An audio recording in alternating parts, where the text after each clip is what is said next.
wearing a Union Jack and armed with a speech she prepared about how great it is to be a Brit. Well, she was told to get changed and her father was called to come and pick her up. Culture Day wasn't for her culture. The first teacher I saw, she straight away just took me to go get changed.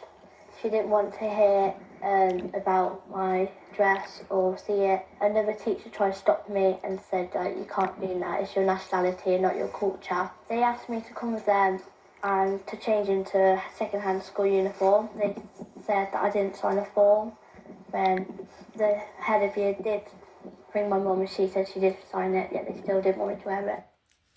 Now, of course, when this story hit the media, the school apologised and promised more staff training, presumably in how to spot and suppress patriotism before it infects the student body. Let's bring in Sky News host Rowan Dean. Rowan, I was going to ask, can you believe this? But sadly, it's all too believable. Well, it is, James, but this is the end result of a 5 decades long project.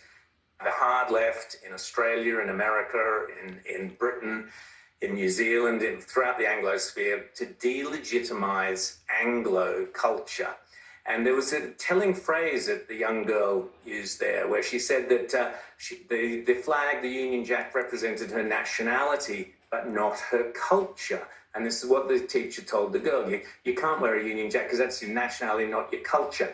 And so there's this idea that any celebration of Anglo culture in whatever guise is racist. And the word racist is the most poisonous word in the English language.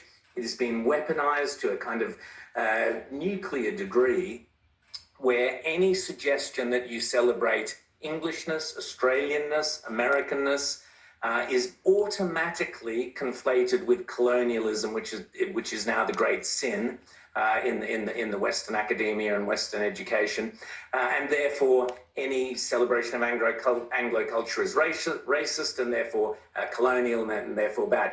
And what is so depressing, James, is that when you think of what the English culture has brought to the world, I mean, it is beyond something worth celebrating. It is astonishing.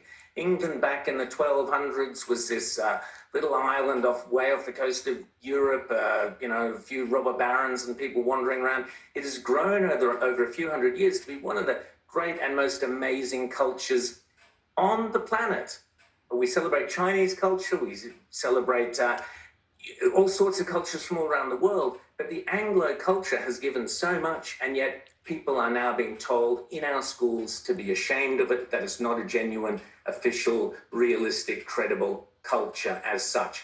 And the tragedy of this is that children, we've seen this one example, but this happens, James, every day in every school throughout the so-called Anglosphere. It happens every day in Australian schools.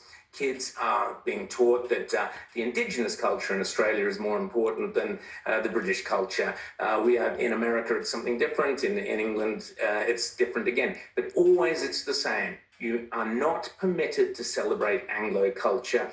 And it is so sad to see kids like this, who should be so proud of their culture, now ashamed of it.